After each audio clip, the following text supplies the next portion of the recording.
Hello there. Today I've decided that I want to go back to basics and do a pour that I haven't done for a little while but love doing. My pad plug, just my little one, and a little cup thing to sit it on. And I'm not going to coat the board first, I'm just going to tilt it once I get all my colours on. But before I do, I just want to show you what I've been talking about with my foam board.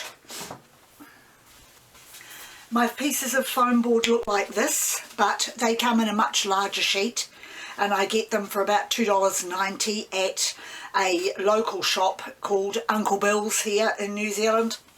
And I just put my box cutter knife or craft knife through them to cut them into pieces. Each sheet will give me 4 pieces this size. And I've got a cooling rack here that I bought locally also cheaply for $5, and I pop on the underside small pieces of poster putty, or blue tack as we call them. I've got the blue there. This one is a different brand but does the same job, and that holds it in place while I'm doing my artwork on it. So I will pop my pad plug and little cup back, and I'm going to pour my colours straight over that. This time I've decided to do double colours to see what sort of a pattern I can get from that. My colours today are yellow, midnight blue, turquoise and rose red. The first 3 are Reno Art and the last one is Art Ranger. So I will now pour those colours on until I feel I have a satisfactory amount of paint on there. And I may even finish off with some metallic silver with the rose colour added. But I'll see how I go.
I left it for 10 minutes and I've just come back and taken the pad plug away and the little cup it was sitting on.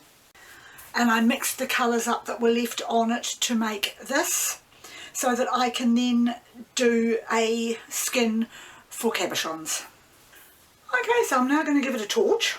It's spread out really well. I'm very pleased with that.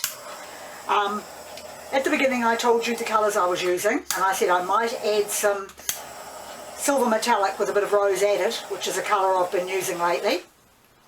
I wanted to finish it off, but more importantly it had a little bit of silicone in. I didn't want a lot added, but I thought just a touch might make a little bit of difference to this picture. I'm already liking the patterns. The colours are not complementary in many ways, but they suit my purposes. And yes, I know it looks black, but it's not. It's midnight blue. If I mixed a bit of white in with it, it would come out in that bluish tint rather than the grey.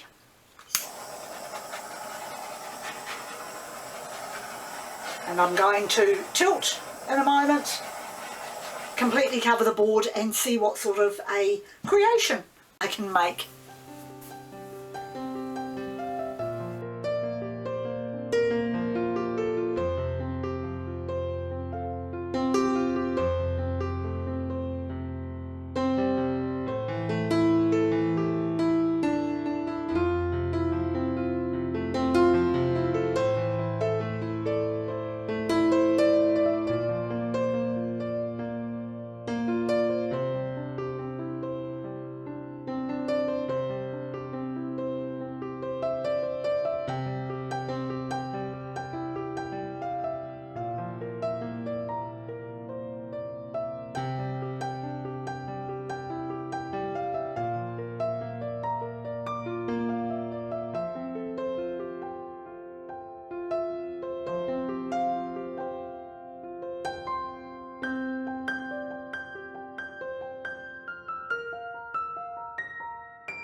Well, so far I'm loving the colours. There's a lot of rose, there's a lot of yellow, but the sort of mix in the patterns is really, really pretty. It's completely different to how I normally do a pad plug pour. The pattern is basically gone. The main reason I tipped off quite a lot on either end was because I knew I had some blobs in my navy. It had, or my midnight blue, it had been sitting in the cupboard for a long time, and didn't matter how much I shook it up, I still ended up with blobs. But I think I have managed to tilt most of them off, and so far I'm very, very happy with the colours that I've got here.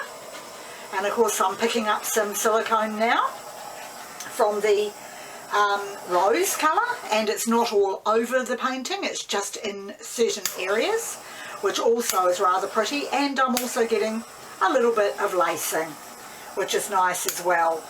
I do like the lacing. In fact, I probably prefer that to the cells on a lot of pictures. There we are. I think that's most of my bubbles out. I had quite a few of them because I had shaken up the bottles of paint very well before I used them, and even though I left them to sit for a little while, they were still there were still a lot of them. I noticed them as I was tipping out the colours. So that is my result of doing the double colours, and I will be trying that again at some stage, probably with something like either neons or pastels, to see what sort of an effect I can get. But I actually really, really like that. That is certainly different. I'm getting some rather large bubbles popping through here. So I'm assuming that the silicone was well embedded into my metallic silver with rose paint. Okay, that's it for now. Once again, thank you very much for joining me, and I'll see you next time. I'm back again. I just thought I would pop back in and show you how my painting dried. I was actually quite surprised at how dark those colours ended up. The midnight blue just tended to take over, and although you can see quite a bit of the metallic pink when I angle it the right way, when it's not being angled you can see the rose has darkened to an almost maroon or wine colour, and the blue has infiltrated the yellow to a point where the yellow has dulled down. But no, it's something different. It's dried a lot darker than I expected, but it's dry. Well, almost dry.